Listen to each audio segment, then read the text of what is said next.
Hey everybody, welcome to Hear Us Out. I'm Patrick. And I'm Paul. How's it going? Pretty good, my friend.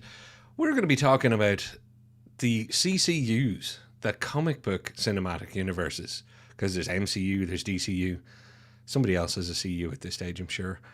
Or they tried to. They've all tried. Everybody's trying. It's the future, having your cinematic universes. We've lived through a period where one gentleman called Kevin Feige was acknowledged as just the king of all he surveyed. He is given credit more often than any other single person, with the exception maybe of Stan Lee, for what Marvel Disney have done to make, like, MCU is a household 3-letter acronym. I don't need to explain to nerd people what MCU means. They know you're talking about Marvel. That in and of itself says something. Yeah, he's the guy who's brought like comic book heroes into everybody's home. Like it doesn't matter who you are. Comic book movies, comic book heroes, they're all in your home now in some fashion, seeing them on advertisements or anything like that. The MCU has boomed because of Kevin Feige. It's true. It's true. And we're not going to bury the lead. We're going to be talking about him versus one James Gunn, who has a linked past but a very separate future, because James Gunn, the writer, director, producer, now co-CEO of DC Films, is creating his own DCU. No more E, they dropped that. No more DCEU. And the last thing he did just before going off to do that is dropped Guardians of the Galaxy 3, which may well, and Paul will go on to talk about all this in a moment, may well have saved the MCU. So could he save the MCU and the DCU in 1 year by going off and having amazing luck with other things? Who knows? But I think the reason this is worth looking at, Paul, and I'm a little bit all over the place here, the reason it's worth looking at is because I think when people say Kevin Feige, they don't think of Kevin Feige from around the time of Iron Man or Avengers. They think of now, where people have a bit of a problem with Disney for whatever reason. I don't really get the whole Disney hate now. If you hated them all along, I completely get why you still would. But there's been a bit of a weird politically correct backlash messaging thing. I want no part of it. All I know is even us, and I'm going to say us politely, so you can divert at any stage, but I think even we would admit that the Marvel movies have been on a bit of a decline of late. Yeah. Oh yeah, no, definitely. Phase 4/Phase 5 has been kind of like going on a downward trend. We've so far had what we can confidently say probably one movie that's been strong, like being kind of feeling like old school thing. And the really bad part of that has been that it's a Sony Marvel kind of partnership. Yeah, that's Spider-Man, which goes. Well, actually, Paul, I've just put up all of the MCU movies chronologically, and just to answer Brew in the chat, he says, "So I can blame Kevin Feige." In case you haven't worked it out, folks, Brian is not an MCU or any CCU fan, but I bet you like the Joker, Brian. Bet you like the Joker. Let us know in the comments. Is that an exception for you? Well, Paul, Iron Man, Incredible Hulk, all that good stuff. Look at the last 10. I'll switch it over to a view with just the last 10. Endgame. So wowzers. Yeah. Like we've got, I think from Black Widow down has been the kind of like rocky start to the whole thing. Yeah. And it's in no way kind of. I just think the story for Black Widow is just weaker than what it should have been. I've softened on Shang-Chi altogether. I like it more than the first time, but I came out of it thinking, ugh, but now I've softened. Eternals, I have softened in no way. I still think it's bad. There's 6 subplots in there that are better than the main plot, so, you know. Well, Spider-Man Far From Home, always good. Endgame Far From Home, brilliant. God, like, you know, we were saying back then that we were thinking that they should take a break. Yes. And then Far From Home came out, and we were just like, maybe they, you know, we wavered a little bit on them. Maybe they don't need to take a break. Maybe they haven't full, like, you know, they don't need kind of like some kind of like replenishing kind of time. Black Widow came out, and we were just like, it's a bit rocky, but, you know, it is set before events that have happened already. Yeah. Shang-Chi, I think I came out of it a little bit more positive than you did originally, but that was because I was like, this is something different. It's something new. I'll give it the, like, we talked before about, they've built up the confidence that and the respect from me that, like, Shang-Chi can take a little bit of a dent of that and kind of go, you know, it's a rocky kind of start, but it's a new character kind of thing. Yeah. One that I don't know too much about as well. Then Eternals happened, and as I said, it happened. Spider-Man No Way Home, once again, we were like, okay, cool. You know, it's getting back to normal thing. I'm not but gonna like you say, like Spider-Man, Sony movie. Marvel, yes, but Sony. So MCU in name only. Well, they still have a guide. Like, obviously, Kevin Feige still has a guiding hand because it's within this. But it's the problem is that it's a Sony / like Kevin Feige backed kind of movie, which means that they have some creative control over it, and they are trying to keep it slightly separate from their Venom verse and their animated verse kind of thing. So, it's kind of a hard one because when we get into Guardians of the Galaxy and down, it's going to be real, like, or Guardians of the Galaxy, it's also going to be a similar thing because Doctor Strange, rough patch. Thor, Ant-Man, terrible. Guardians of the Galaxy 3. Awesome. And can we just, let's take the last year, essentially, from Doctor Strange to now. Doctor Strange was a disappointment. No matter what way you cut it, enjoyable things about it, great things about it in some ways, terrible things about it in other ways, split people's opinions. But no matter what, I think it's safe to say it was a disappointment. Thor Love and Thunder, the only question is, why didn't you like it? That's what people disagree on. It's like you and I both didn't like it for different reasons, amazingly enough. Yeah. But some of all that is we still both didn't like it. Ant-Man and the Wasp: Quantumania, similarly, it's like, what about it didn't you like? Everybody picks their least favorite thing. And all respect to the people behind these movies and actors and directors involved, everything. But we're not talking prime MCU stuff. So Guardians of the Galaxy 3, James Gunn's final movie for Marvel that we know of for now, the ending chapter to something that he started with the original Guardians of the Galaxy. Yeah, he had a rough patch in the second one. He did have a rough patch, but I still don't give it as hard a time as some people do. Like, I'll defend Guardians of the Galaxy Volume 2. Oh, I just don't mean. Oh, sorry. I don't mean that it's a bad film. I more mean that around that time the tweets came out and Marvel dumped him. Yeah, well, actually, let's get that out of the way now. So he did have his controversies. Well, he had one controversy where somebody went back in time to look at old tweets. It was one of those. Yeah, it was, and like obviously, like, you know, people change and, you know, people grow and stuff like that. So like we may not, like, you know, be like, yeah, he should have said those things, but, you know, he said them, he owned them, he grew and everything like that. But the thing is that Marvel dumped him, Disney dumped him because of the tweets. Obviously, it was during this time when, like, anytime you look back in history and you find something bad about people, they were dumping them. Yes. Which I think is the biggest Marvel mistake that they could have done. Yeah, because DC snatched him up so quickly. It's true. Putting them into this, which is the worst named mood, like the Suicide Squad, kind of thing. Well, which was and that's the thing. This is the Suicide Squad following up after Suicide Squad, and that relationship with DC wouldn't have started had Marvel and Disney not kicked him out for those old tweets. Yeah. Do you think we'll look back in history as that was maybe one of the key mistakes they ever made? Yeah, because DC snatched him up so quickly. Like probably within a week when we found out about like, you know, it's like, oh, it's official, Gunn is gone.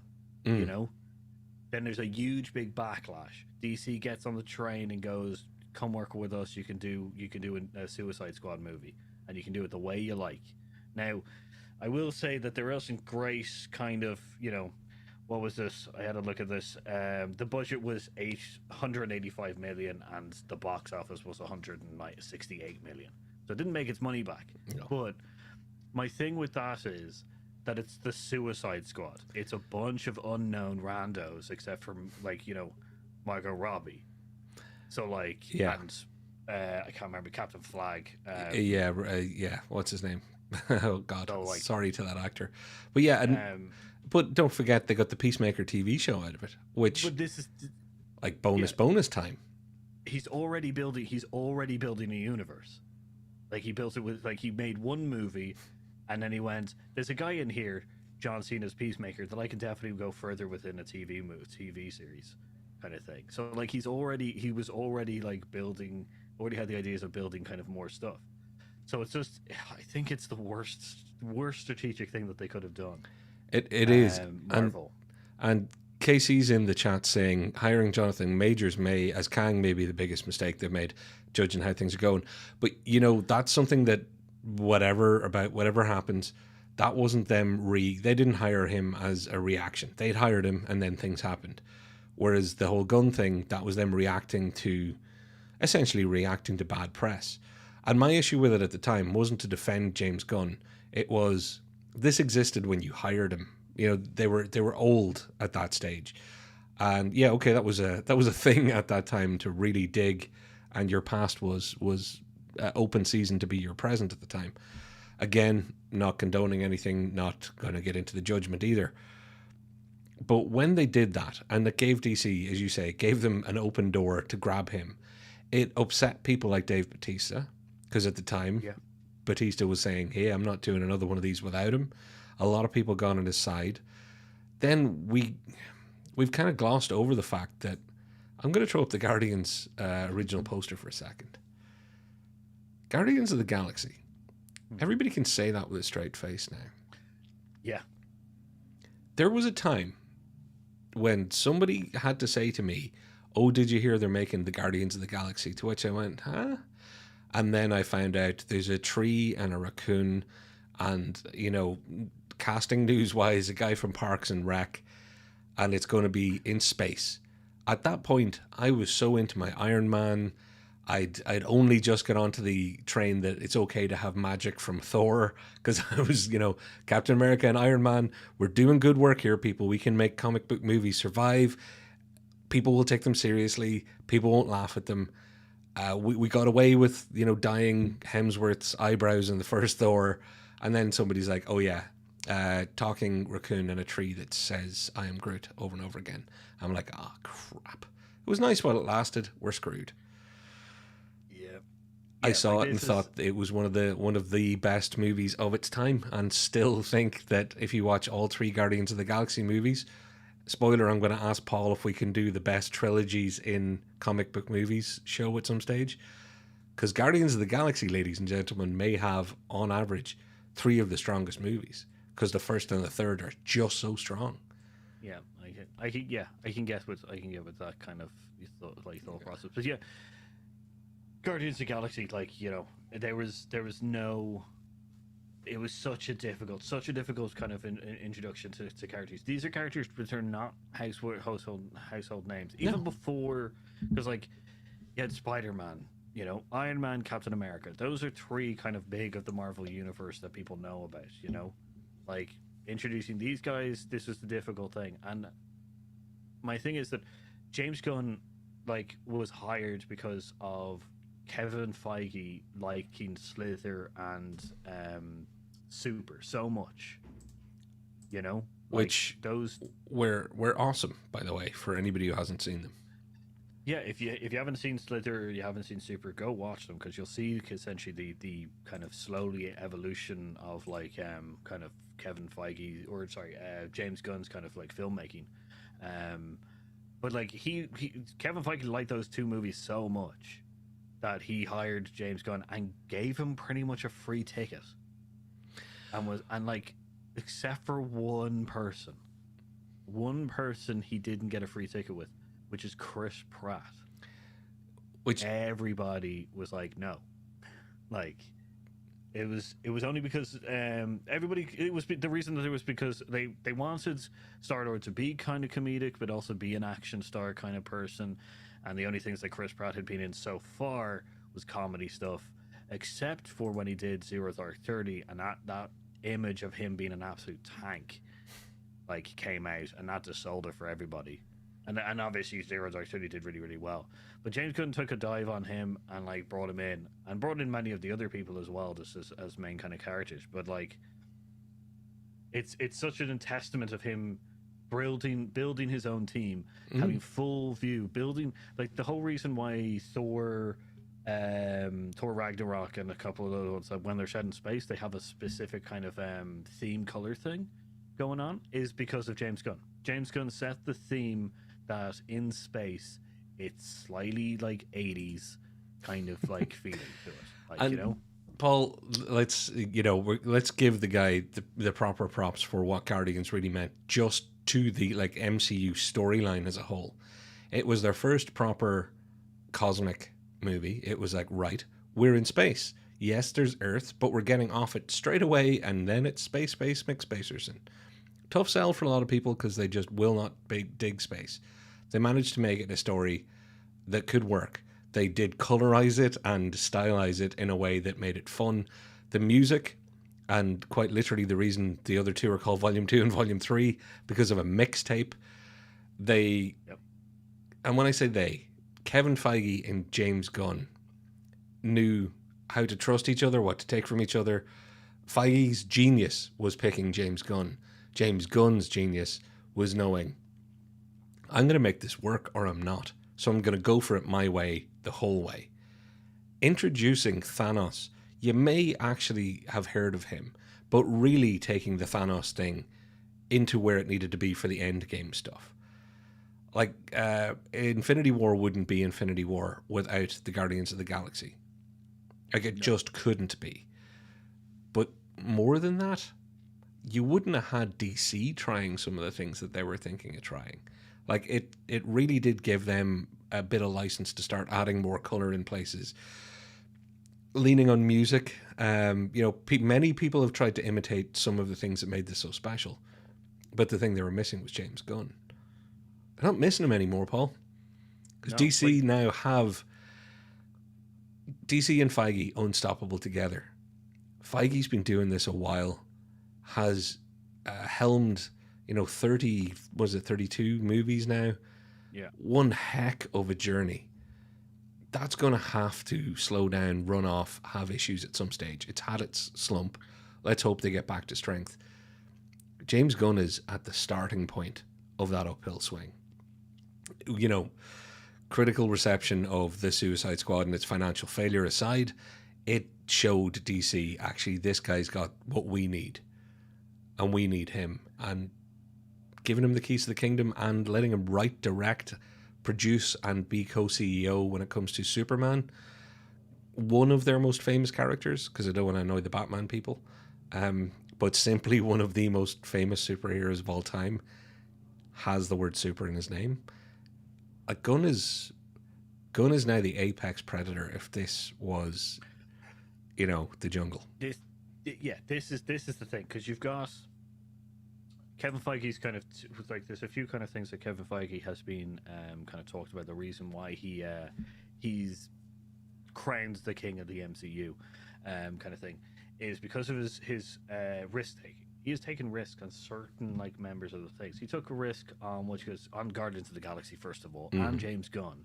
He took a risk on which is several other characters that have been involved in the wider kind of universe. But it's also creative collaboration has also been one of the biggest strong points to him. He's been very collaborative in the sense of having the directors take on these stories, and then when they're doing like a big ensemble thing, have them come in and talk to the director of when we had Avengers Infinity War, which was when the Guardians finally first meet the Avengers. The thing is that we've had and they first meet Thor and stuff like that. We've had it that that James Gunn talked to the Russo brothers and stuff like that about what to do with the characters, and he also worked with the actors because James Gunn is also very collaborative as well. But having the directors essentially come in and be just like, this is how we kind of do it, for a Guardians movie, this kind of stuff, it really makes it kind of really can gel really well. The thing is, James Gunn has been through this. He's been through all of the good times with Marvel. He's seen how the good things are done. Like he's peeked behind the curtain, kind of thing. Which, So when you consider that analog, and you pointed this out to me again recently, it's not like Feige hadn't had some time learning at an earlier stage, and that earlier stage being the dawn of the modern comic book era. You're talking X-Men, but well, it should always be said that Blade really should get the first mention, but we're talking the Singer verse. By the way, I haven't said it yet. Sorry to all the Snyderverse people, we're not really going to be talking about it, even though I dropped a tweet just to see how many would show up and go, it shouldn't be Feige versus Gunn, it should be Snyder versus everyone. But yeah, Feige has, if you look back in Feige's history, he's had his James Gunn time before he had his big success. So how primed is James Gunn now, having had his tutelage under Feige? That's the thing. Kevin Feige had to do he did X-Men. He did, he's done a Spider-Man. He's done a couple of the Daredevil, all those kind of movies. The thing is that he's been trial and erroring a lot of stuff. It wasn't until Iron Man that once again his risk taking on Robbie Downey Jr. And Jon Favreau, to be fair, as well, inspired. That is, Jon Favreau has been an excellent director for the Iron Man series and stuff.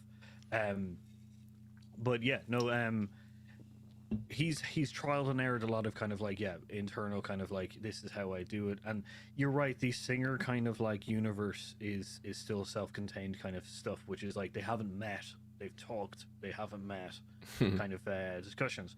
Whereas when Iron Man came about, he was already probably gestating this massive universe. The thing is that James Gunn hasn't had to do the trial and error thing with this big of a franchise. He's been involved in it. Yeah. Now he's trialed and errored a lot of other stuff. He comes from Toxic Avenger times where he helped write that. Toxic Avengers, I love you. Kind of stuff. So he's trial and errored other stuff. But coming into essentially not direct mentorship of obviously Kevin Feige, but being involved under Kevin Feige overall has been probably a great hand in himself to be able to move forward into the DC universe and move forward. Because there's some things, strategic planning, on my notes, strategic planning and visionary leadership are two things that Kevin Feige's also said that are very good.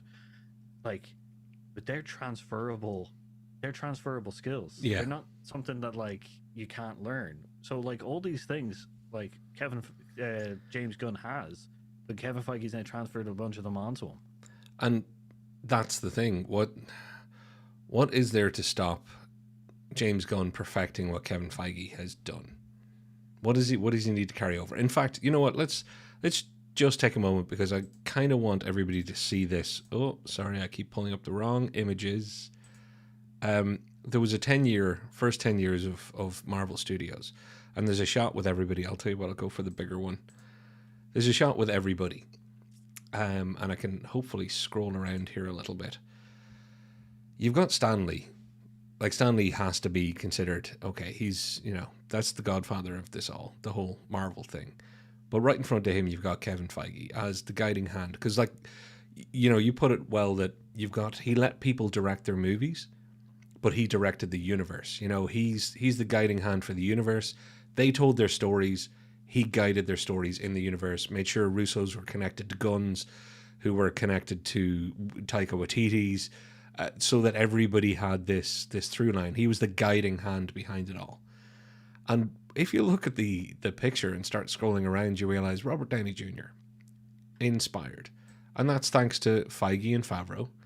But you don't have to go long before you find good old Chris Pratt and Star-Lord, the first of the Guardians, right up there. Next to some Russos. Next to some Thors. Next to some, Happy Hogan's. I think he's kind of in costume, so I'm not going to give him his director. He's there as an actor. And then James Gunn. James Gunn is going to be part, and not just part, but a huge part of the story of why Marvel succeeded. He's not going to be in the third spot of conversation. He's sitting beside Spider-Man in the picture, for heaven's sake. he is going to be forever thought of as one of the people that made Feige's successes possible. What does he now need at DC to do that? Because Feige never wrote, Feige never directed. Is the danger with my good old friend Gunn there? Is it that he could delve into his passions too much?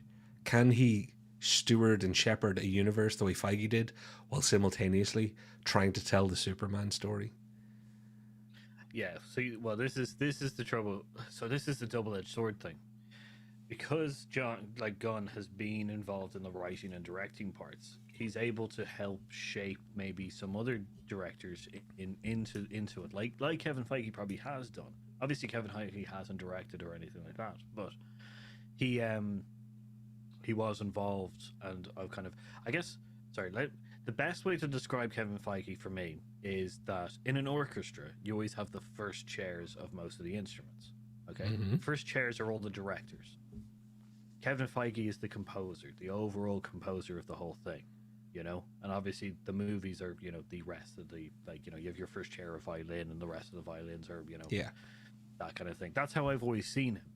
The thing is that when you're first chair and you're talking to the composer, there's a lot of transfer there, you know. But some of the best composers in the world have been first chairs in one of the instruments. James Gunn is first chair for the Guardians of the Galaxy.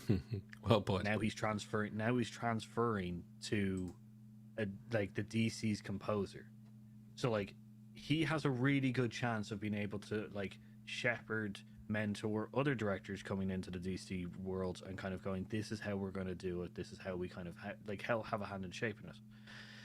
But I do think that you are right. The other side of that edge is the fact is that he is a writer and director. He loves doing it. So will he be able to stifle that part of his creativity and be able to step back? And it's already proven that he hasn't, because he's taking on the Superman kind of universe. Yeah. But like, and he did a comic book, which I don't have a thing. He did a comic book where he helped write. Oh no, sorry, no, he didn't. No, that's a different writer.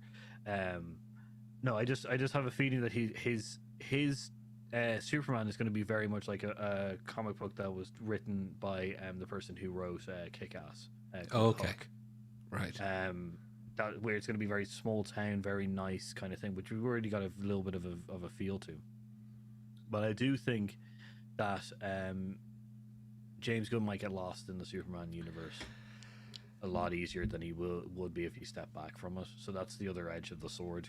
I think he could be a great mentor, but I think he might get lost in the work. And that's the thing. So I guess, you know, we're onto that phase now. We're onto that phase of we've given both of them their props for up until now.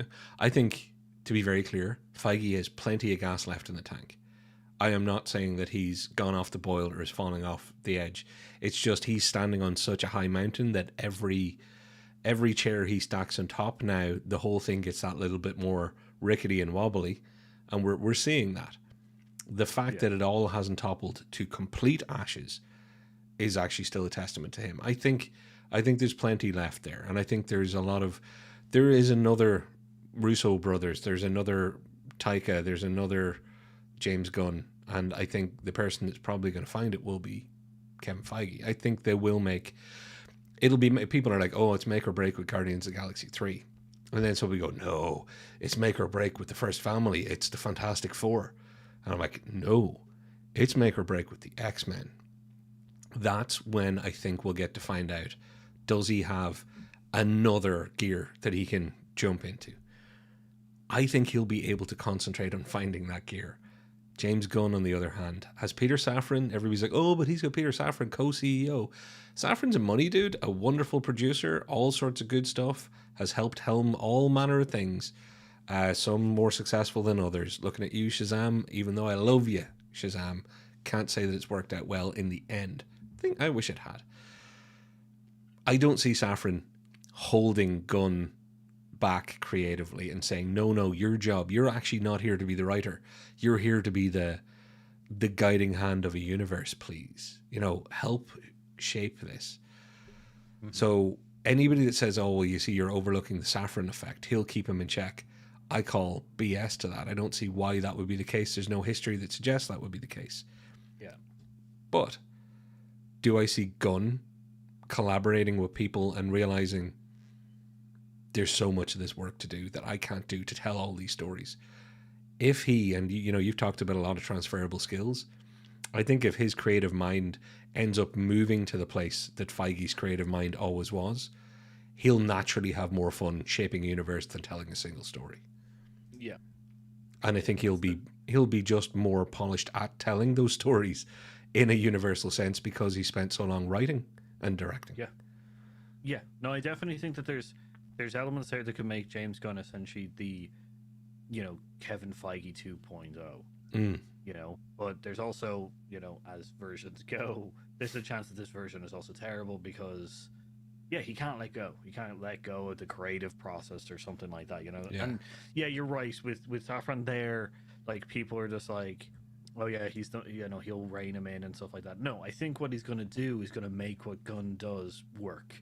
You know, I think that's the kind of thing. But it also is telling the fact that, like, DC need two people to essentially fill the shoes of one person, which is very telling. And I know that there's plenty of, like, Kevin Feige's not a god or anything like that. There's plenty of other people around him that does, you know, as, you know, a stand-up job, like, you know, an amazing job for him to be able to kind of help shape this, you know, kind of thing.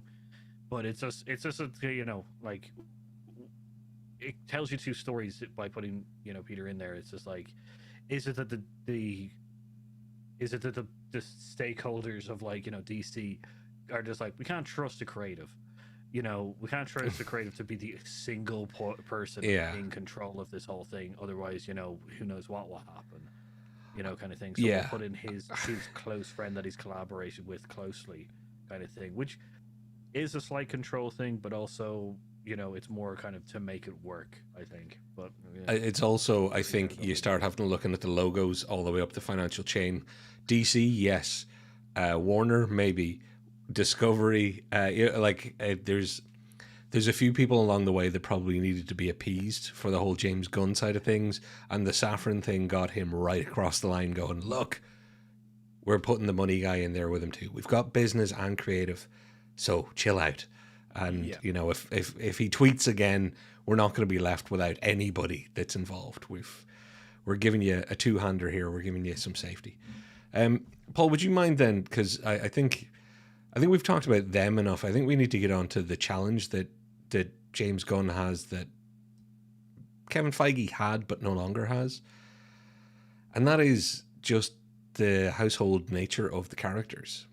And I want to go to some of the comments for this because I noticed Casey Wonder dropped in a few comments. So Blade first, yeah, I'm pretty sure. Remember, we're on a delay, so I'd say you were typing it when I was saying it.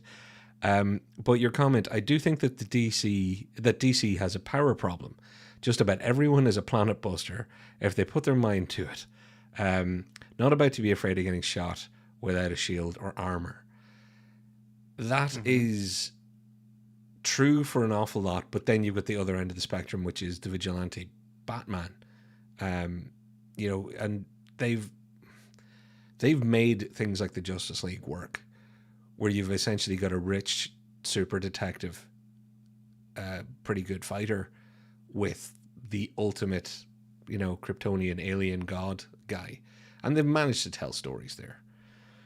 But can you tell a universal story the same way Marvel was able to slowly bring Iron Man, who's a rich guy in a suit as well, Captain America, who's a super soldier but not a god? Then when they brought in Thor, they were able to say, yeah, but he's not going to be here very often because he lives somewhere else. And they were very clever and careful with that. They went far enough out into the galaxy to find their guardians. Has James Gunn got a big uphill battle for the public's name brand affection for things outside of, well, let's just say the Justice League? So for outside the Justice League, yeah.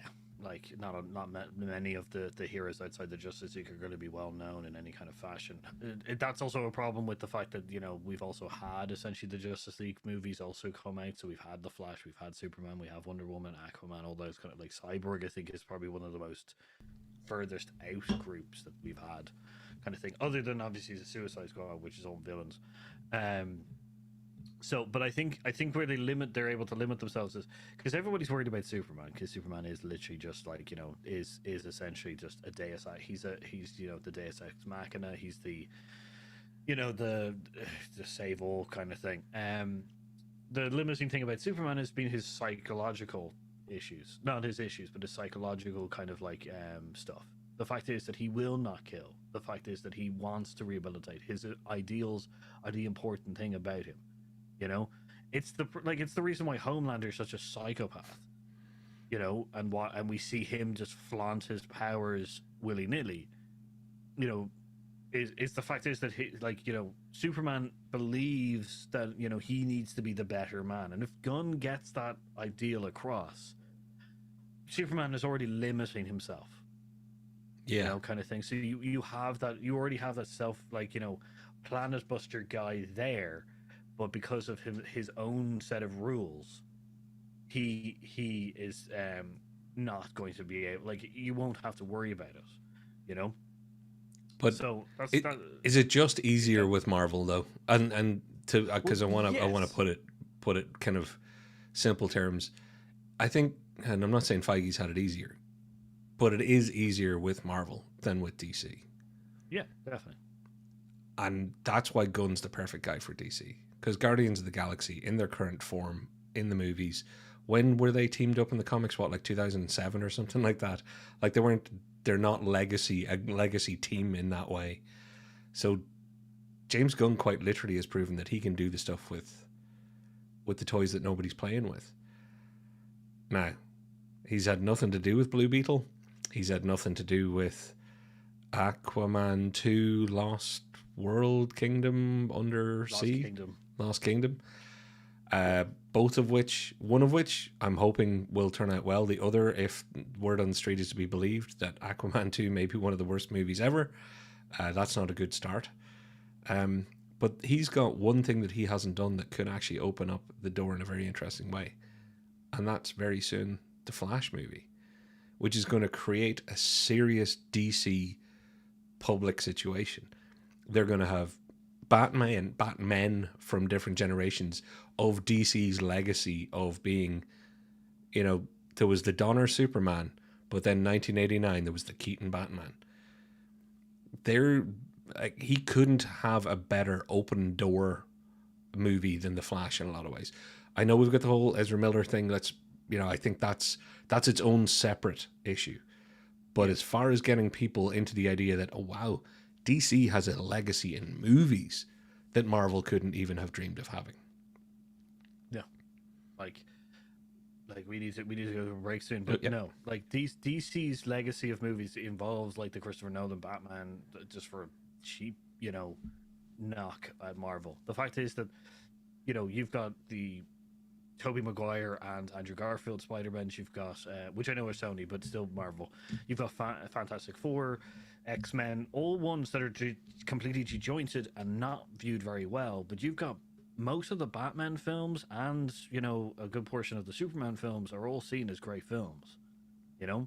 So they've already got a fairly good foundation. Now, recently, when they're trying to conjoin everything, they've had a problem, you know? But I do think that James Gunn is a good person to come in here, and I do think that The Flash is a great movie to wipe the slate clean, because it's going to be about Flashpoint Paradox. So yeah, we'll be back on that note. Right after this break, we're going to take some questions from the viewers, and we'll give you our final thoughts on who'd win in a fist fight between these two men.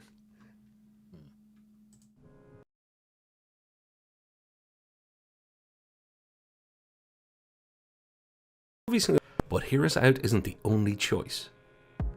You should check out our friends over at It Takes Two podcast. It's a podcast where two people take two films with the same plot or premise, watch and discuss them.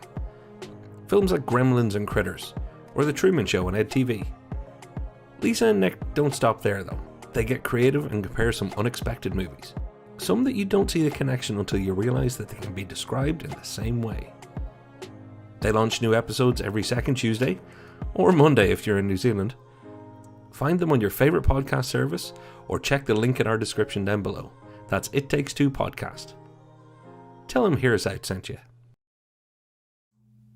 Okay, everybody, we're back. Don't forget to go and check out our good friends. They sponsor us by giving us great content in the world, and that is more payment than we'll ever need. And it's more than you all deserve, folks. It's free. Go check it out.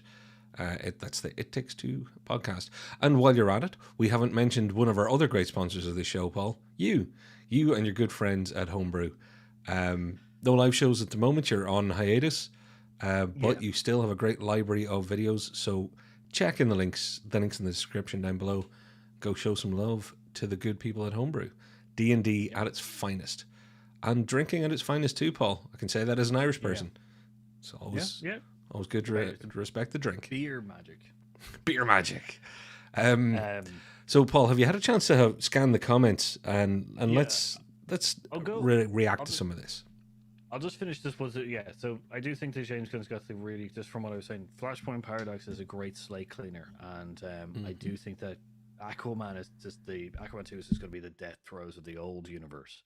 Now, he hasn't had anything to do with Blue Beetle, but he has, I think, produced it. Kind of thing. I think he has helped produce it, but not actually had a hand in writing or directing or anything like that. So this will be, Blue Beetle will be, see the thing, is Blue Beetle going to be the Ant-Man of the DC universe? I have no clue. But it's not going to be the Iron Man. No, but probably not. Superman, his Superman thing, because it's built up, because Superman is literally the pinnacle of the DC universe. Everything hinges on the Superman film being good. Like Blue Beetle, we can just be like, it's introducing a new character that no one knows about.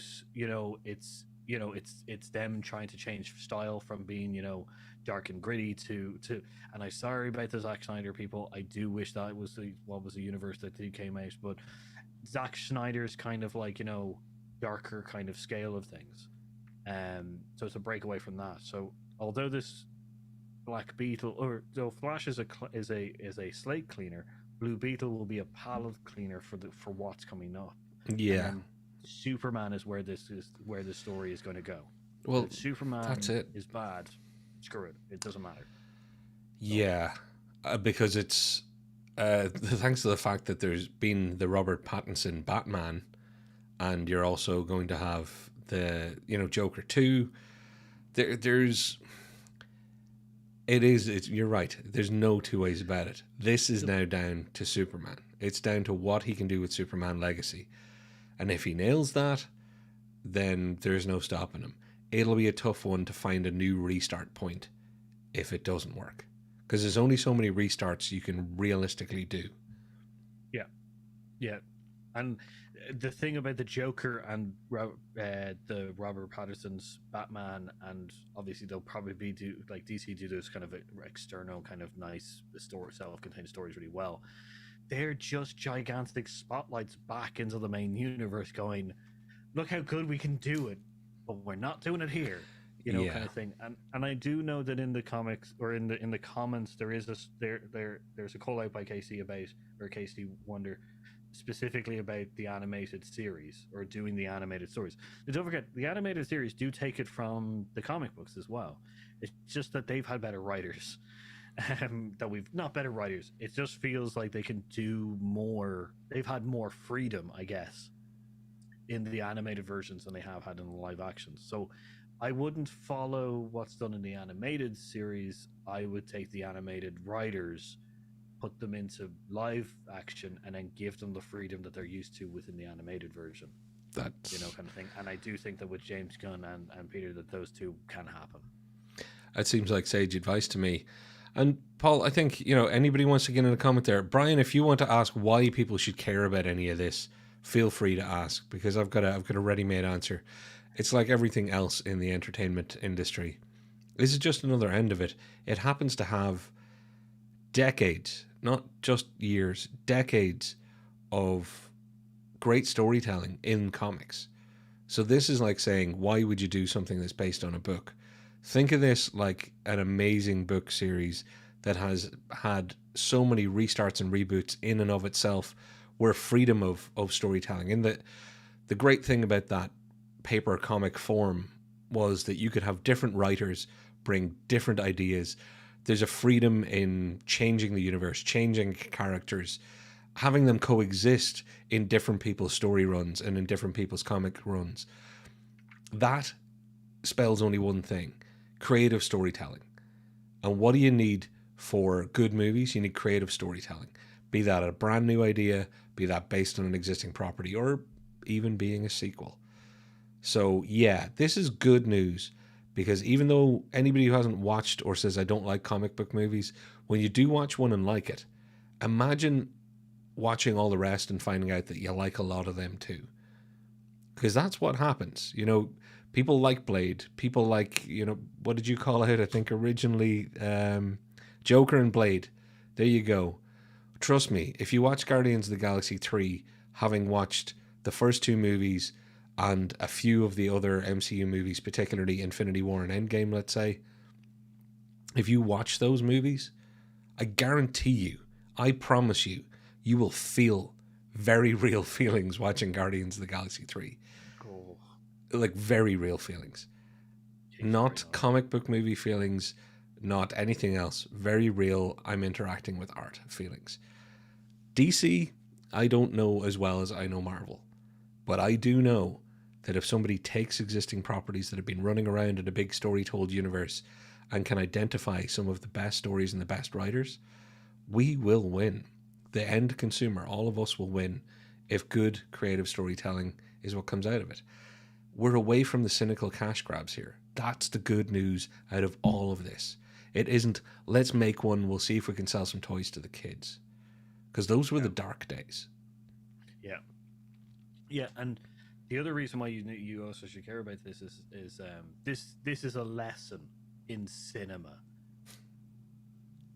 What Patrick was saying about this is that you can take different writers and different adaptations and stuff like that. It means that when a source material is adapted to the screen, you should no longer be like comparing the two apples to apples. You need to compare that. The fact is that this is a writer's and director's vision of these things. Because I'm getting sick and tired, and we've talked about it before in the show, of people directly going, well, this movie isn't like the books at all. And it's just like, well, why? What did you think? It was going to be like, 800 pages just put up on the screen for you to read in the cinema. This is a director and writer's vision of that book. You know how you have a thought in your head about what that character looks like? They've done that, but they've had the money to put it up on a screen. So that's all they're doing. So you need to take all these things with a pinch of salt, and it's good. Mm-hmm. The thing is that we've got Joker, we've got like Robinson, or the Bat Robinson. We've got Ben Affleck as well being in essence. We've got Kevin. God, I'm going off on a tangent. We've got several other different, Superman and Batmans and stuff like that, all because they haven't just gone, well, we've got one. You can only have one version of these guys, and that's it, kind of thing. Adaptations are a good thing, but you need to realize that there are the writer and director's, vision of them. And this is where I'm kind of the lesson is that you just can't be precious on the source material. Just enjoy the damn things. Yeah. And I'd like to thank Casey Wonder for saying, except for Watchmen, because I say identical except for the cool fake alien. Don't fully agree with that exactly now, but if you go to our video page, you will see that we did a whole video on Watchmen. Thank you, Casey, for giving us a chance to point everybody back to something. And while you're back there checking out our extensive library of cool and fun and interesting stuff, you should be hitting subscribe. But more importantly, right now, have you hit a thumb yet? Because you've got two of these. If you click it, you'll have a third. More importantly, we'll have one more. It really does help out. We're not asking for money. We're not asking for anything. We're asking, are we any good? Don't click like if you don't like it. But if you do, maybe let others know. And for all of you watching in the future, get into the comments. We will continue this conversation for the next 5 years on this video if you comment. We're not a live only show. So any thoughts, any disagreements, anybody who wants to genuinely answer who would win in a fist fight between Gunn and Feige, I'd call it a draw. I'm pretty sure that under the hat, Kevin Feige's got some serious hardware. I think he's like a Bond villain. The hat probably has got a gadget that he could flick at Gunn, and I'm fairly sure Gunn keeps his brother Sean with him at all times to be mocap super ninja. That is true. Yeah, he's just in a green screen thing at all times. Exactly. Who, by the way, he's also big shout out to brother Gunn. It's tough being the brother of a famous person, but my God, Kraglin and everything he did for mocap and rocket, etc. Good job. I hope you get a career of your own in everybody's mind, because as far as I'm concerned, you already do. You just happen to be doing it in the same place as your brother. Yeah, you should also look up the pedigree that Gunn comes from. Producers, writers, yeah, like his brother and stuff, his other brothers, yeah. But yeah, no, which is I know that James Gunn has said that the main story thing is going to continue on the way that it is. I more mean the fact is that the reason that this is another adaptation by James Gunn of the DCEU is a good thing is because it hopefully programs people realizing that movies are just visions of the people who create them. Absolutely. Also, Joker and the Robert Pattinson Batman. Yeah, Robert Pattinson Batman haven't been they're on the chopping block, but they haven't been killed yet. Kind of thing. They're still hemming and hawing. Obviously, with Joker 2 coming out, that's going to be a big tell if it goes forward. And the Batman from Robert Pattinson has done really well in a sense of darker and grittier kind of thing, that they might keep it just as a separate. I hope Gunn is brave enough to keep the standalones going as standalones. Why not? It's the way it used to be before cinematic universes. Let it happen. Let people tell their stories. It's a good spotlight back onto the main universe, and DC is well known for the whole multiverse, like way more than Marvel is. It's true. So, how about we wrap up? What are the last comments? Is he related to Angus Gunn, the Norwich goalkeeper? We will look into it. I have a funny feeling he's not, although I hear that Angus Gunn is actually related to Angus Beef, even though I know that's not how names or relations work. There are elsewhere content. Yeah, look, there's plenty to tell in all these universes. I think the interesting thing will be to see how both of the people we've just talked about can actually not... It's not about who wins. How can they both steer two ships that should be able to coexist in the same ocean so that we have art to enjoy? I'm responsible for putting the verses in the thumbnail. This isn't really about that. This is about, let's see if they can both... They're versus the world, because comic book movies are going into a harder time now than for the last 10 years. People have turned on Disney. People are starting to turn on, people say comic book movie fatigue. I think it's having these two people both pushing their boats along will be good for all of us, because there's room in the entertainment landscape for everything. I don't want there to be only one type of film either. But guess what, everybody? There isn't only one type of film. This just happens to be a genre that's doing well. It doesn't mean that it's holding anybody back directly. I, on the other hand, enjoy the James Gunn versus Kevin Feige thing. I think it's a really interesting kind of thing. I think we're seeing essentially two boxers, one being the old mentor who has all the skills and everything to do well, but hasn't had a couple of good fights in the last while, being mentored by, or like having the apprenticeship of the new fighter who's coming into their own and stuff like that, of taking control of the fight and stuff like that. I think this is going to be very interesting. Oh, definitely. I think Kevin Feige has a big fight in him, and he just needs to find it again. And I think Kevin Feige has a big fight in him. I think James Gunn is going to give it to him. Yeah. I think the reason why we have such a bad group of films is because, and I'm sorry, Marvel has gotten lazy. Yes. And with a DC coming in that's better than what they've fought before, I think this is going to I think we're going to get good content from both, and I think it's because each other are going to start combating each other, and then eventually we're going to get an excellent DC versus Marvel movie where we get the big guns from both of them and just slam them together, which I think is going to be an excellent cinematic kind of masterpiece in a while. But it hinges on James Gunn doing well. But see, Paul, you've done it again because we were heading to wrap up and then you said something that's really ignited something that I want to talk to you about. So let's take 60 seconds, please, if we have it. The 1-2 punch that Feige's lacing up one glove that says Fantastic Four and the other glove that says X-Men. And like he's got bullets to fire. But that thing of Marvel have, they're not taking enough care. Do you think it's just down to overproduction, or do you think that... I don't want to be unfair to anybody who's making anything for Marvel right now, but when you're making that many things, if you're playing 3 football matches at once, you're not going to have your A team on every single pitch. You're going to have to put some players on some of those projects that are, let's say, your second string, that are your reserves. I get you. And the TV shows, the movies, the oversaturation, it's not just people getting fatigued. It's not just them getting just lazy. I think, they gave the Russo brothers time and patience because they needed it to be the Russo brothers. They didn't go, okay, you don't have time, we'll swap in somebody else. Are they just throwing people at stuff rather than going, you're the right person for this? I guess I miss it. I wouldn't say that it's them getting lazy. It's the fact is that they've had no competition, that they have been the only name in kind of the superhero movie game kind of thing. I think the reason that it's because Kevin Feige's vision of the MCU leads up to and only to Endgame. I think probably halfway through Phase 3, they started planning Phase 4 and the Phase 5s.